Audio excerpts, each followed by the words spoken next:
Hello students, তোমাদের সবাইকে আমাদের চ্যানেলে ওয়েলকাম জানাই। দেখো, আজকে আমরা তোমাদের ক্লাস 5 এর রায় মার্টিন প্রশ্নবিচিত্রা থেকে তৃতীয় পর্বের মূল্যায়নের জন্য পরিবেশের যেটা 13 নম্বর স্কুল দেওয়া হয়েছে, এই স্কুলের প্রশ্নপত্রটি আমরা সলভ করে নেব। দেখো, 13 নম্বর স্কুল হচ্ছে Jalpaiguri government girls primary school.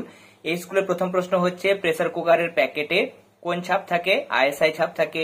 চন্দ্রগ্রহণ হয় পূর্ণিমার সময়। 1.3 তালপাতা লেখা বইগুলিকে পুঁথি বলে। পশ্চিমবঙ্গের প্রধান খনিজ সম্পদ হলো কয়লা। প্রায় 500 বছর আগে গ্যালিলিও গ্যালিলি টেলিস্কোপ তৈরি করেন। এরপর দেখো, 2 দাগের প্রশ্নগুলো। কলকাতায় রিক্সা আসে 1900 সালে। সুনামি হয়েছিল 2004 সালে। ধূমকেতু দেখতে ঝাঁটার মতো। অপ্রচলিত শক্তি হচ্ছে সৌরশক্তি। আর কাগজ এসেছে চীন দেশ থেকে। এরপর দেখো, 3-1 প্যাপিরাস কি? লেখা শুরু হওয়ার প্রথম দিকে এক প্রকার গাছের কাণ্ডের ছিলা শুকিয়ে তার উপর লেখা হতো। গাছের এই ছিলাকে প্যাপিরাস বলা হতো। নেক্সট, শিশুদের লেখাপড়ার অধিকার আইন কত বছর বয়স পর্যন্ত? 14 বছর বয়স পর্যন্ত। 3 নম্বর প্রশ্ন হচ্ছে, শিশুদের মৌলিক অধিকারগুলি কি কি? দেখো, তোমাদের টেক্সট বুকের মধ্যে এটার আনসার দেওয়া হয়েছে 176 পাতা, এবং এটা আমরা অনেকবার পেয়েছি। ভীষণ ইম্পর্টেন্ট কোশ্চেন।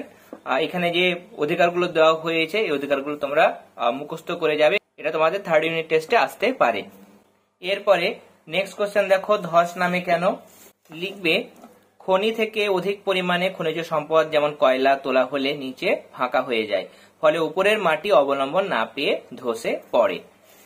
নেক্সট, ভূমিকম্প প্রবণ অঞ্চলে কেমন বাড়ি তৈরি করা হয়? ভূমিকম্প প্রবণ অঞ্চলে দেখো, মানুষ কাঠের তৈরি বাড়িতে থাকে। তার কারণ হচ্ছে কাঠের বাড়ি ভাঙে কম, ভাঙলেও ঘরের জিনিসপত্র ভাঙার সম্ভাবনা কম।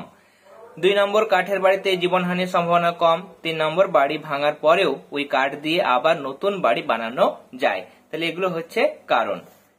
এরপরে আমরা 4 দাগের প্রশ্নগুলো সলভ করে নেব। প্রথম প্রশ্ন বলছে, জলচক্র কাকে বলে? চিত্র সহ লেখো। দেখো, সূর্যের তাপে বিভিন্ন জায়গায় জল, যেমন যে কোনো জলাশয় হতে পারে, পুকুর, নদী, সমুদ্রের জল প্রথমে বাষ্প হয়ে উপরের দিকে উঠে যায়।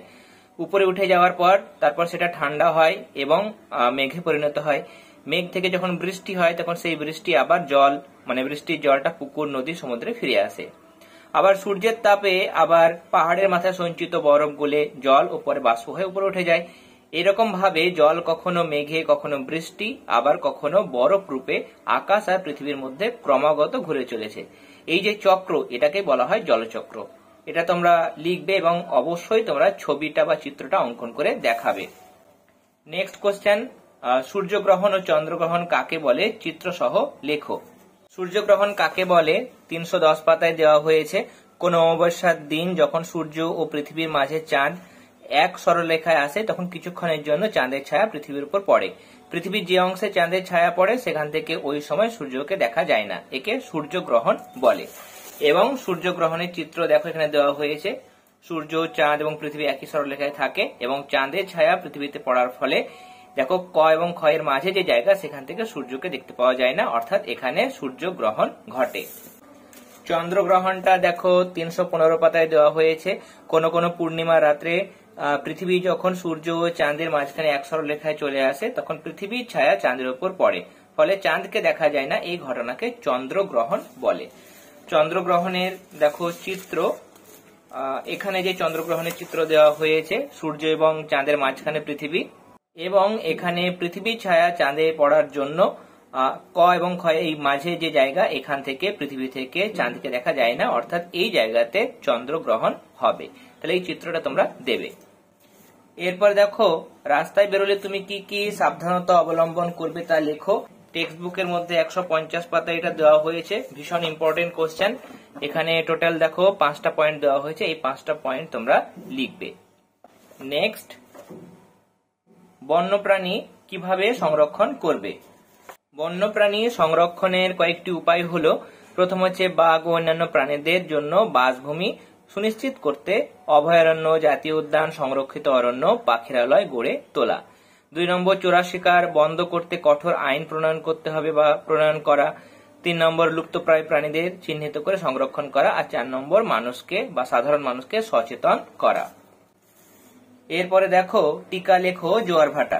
লিখবে, চাঁদ ও সূর্যের আকর্ষণ এবং পৃথিবীর ঘূর্ণন গতির জন্য প্রতিদিন একটি নির্দিষ্ট সময় অন্তর সমুদ্র ও নদীর জল বেড়ে যায় এবং কমে যায়। জল বেড়ে যাওয়াকে জোয়ার এবং কমে যাওয়াকে ভাটা বলে। তাহলে মুখ্য জোয়ারের এক্ষেত্রে আমরা দেখতে পাচ্ছি দুই ধরনের জোয়ার হয়, তোমরা লিখবে জোয়ার দুই ধরনের হয়, একটা হচ্ছে মুখ্য জোয়ার, একটা হচ্ছে গৌণ জোয়ার। চাঁদের আকর্ষণের কারণে মুখ্য জোয়ার হয় এবং পৃথিবীর ঘূর্ণনের কারণে গৌণ জোয়ার হয়। এবং তার সাথে যদি পারো, যেহেতু টিকা লেখো বলেছে তার জন্য জোয়ার ভাটার যে সুবিধাগুলো দেওয়া হয়েছে, দুটো সুবিধা, এগুলো তোমরা অ্যাড করে দেবে। এরপরে দেখো আরো একটা টিকা দেওয়া হয়েছে, বাল্য বিবাহ। রায়মার্টিনের 350 পাতায় দেওয়া হয়েছে বাল্য বিবাহ টিকা। এখানে বাল্য বিবাহ বলতে বোঝায় কম বয়সে ছেলে ও মেয়েদের বিবাহ দেওয়া। ছেলেদের 21 বছরের কম এবং মেয়েদের ক্ষেত্রে 18 বছরের কম বয়সে যদি বিয়ে দেওয়া হয় তাহলে সেটাকে বলা হয় বাল্য বিবাহ।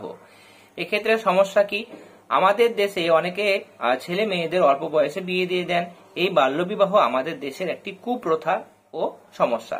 সমাধান কি, বাল্য বিবাহ বন্ধ করতে হলে স্কুলের প্রধান শিক্ষক বা শিক্ষিকাদের বাল্য বিবাহের ঘটনার খবর আগেই জানিয়ে দিতে হবে। তাহলে বিডিও এবং পুলিশ এই বাল্য বিবাহ বন্ধ করে দেবেন। তাহলে এরকম ভাবে তোমরা টিকা লিখবে। এরপরে দেখো ভূমিকম্পের ফলে কি কি সমস্যা হতে পারে। ভূমিকম্পের সমস্যা বা ফলাফলগুলি হলো, ভূমিকম্পের ফলে দেখো এখানে দেখো 4টে পয়েন্ট দেওয়া হয়েছে, যে বাড়িঘর ভেঙে বহু মানুষ মারা যেতে পারে। 2 নম্বর সমস্যা হচ্ছে রাস্তাঘাট ফেটে গিয়ে ধস নামতে পারে। 3 নম্বর নদীর গতি পরিবর্তিত হতে পারে বা নদীর গতি পরিবর্তন হতে পারে। 4 নম্বর সমুদ্রে সুনামি হতে পারে। এছাড়া দেখো এখানে আরো সুন্দর করে দেওয়া হয়েছে ভূমিকম্পের ফলে কি কি সমস্যা বা ক্ষতি হতে পারে। অসংখ্য মানুষ জীবজন্তুর মৃত্যু হতে পারে, রাস্তাঘাট ঘরবাড়ি সেতু বাঁধ কলকারখানা ভেঙে পড়ে, গাছপালা ফসলের ক্ষতি হয়। এছাড়া সমুদ্র উপকূলে চরম ক্ষতি হয়, জলের পাইপ গ্যাসের পাইপ তেলের পাইপ ওলটপালট হয়ে সবকিছুর সরবরাহ বন্ধ হয়ে যায়। এরপর দেখো আমাদের আজকের সেটের শেষ প্রশ্ন হচ্ছে, এফপিও আইএসআই এগুলি কি ধরনের চিহ্ন বা এই চিহ্নের সাহায্যে কি বোঝা যায়। লিখবে, এই সমস্ত চিহ্নের সাহায্যে বিভিন্ন দ্রব্যের গুণগত মান জানা যায়। যেমন এফপিও ছাপ থাকে এরকম কয়েকটি জিনিসের নাম হলো ফলের রসের বোতল, আচারের শিশি, জেলির শিশি, সসের শিশিতে আগমার্ক দেখা যায়। তাহলে এফপিও চিহ্নগুলোতে থাকে। আর আইএসআই মার্ক কোথায় থাকে? আইএসআই মার্ক দেখো প্রেসার কুকারের প্যাকেটে আইএসআই ছাপ থাকা প্রয়োজন। এছাড়া হেলমেটেও আইএসআই ছাপ থাকে। তাহলে আজকে আমরা প্রশ্নবিচিত্রা থেকে 13 নম্বর স্কুলের পরিবেশের সমস্ত প্রশ্নের আনসারগুলো দেখে নিলাম। আশা করি আজকে ক্লাসটি তোমাদের ভালো লেগেছে। তাহলে অবশ্যই ক্লাসটিতে লাইক দেবে। যারা এখনো পর্যন্ত চ্যানেলটি সাবস্ক্রাইব করনি তারা অবশ্যই সাবস্ক্রাইব করে নিও। এবং তোমাদের ক্লাস 5-এর 3য় পর্বের জন্য রায়মার্টিনের আলাদা প্লেলিস্ট আমরা ক্রিয়েট করে দিয়েছি, যেখানে তোমরা রায়মার্টিন থেকে 3rd ইউনিট টেস্টের সমস্ত সাবজেক্টের সলিউশনগুলো পেয়ে যাবে। যারা পুরোনো ক্লাসগুলো দেখোনি তারা অবশ্যই আমাদের চ্যানেলের প্লেলিস্ট অপশনে গিয়ে ক্লাস 5-এর রায়মার্টিন প্লেলিস্ট অপশনে গিয়ে পুরোনো ক্লাসগুলি দেখে নিও। আর আমাদের ক্লাসগুলি ভালো লেগে থাকলে অবশ্যই ক্লাসগুলিতে লাইক দেবে, তার সাথে বেশি বেশি করে আমাদের ক্লাসগুলি তোমাদের ফ্রেন্ড সার্কেলের মধ্যে অবশ্যই শেয়ার করবে। তাহলে আজকের ক্লাস এতটাই, তোমরা সবাই ভালো থেকো। All the very best.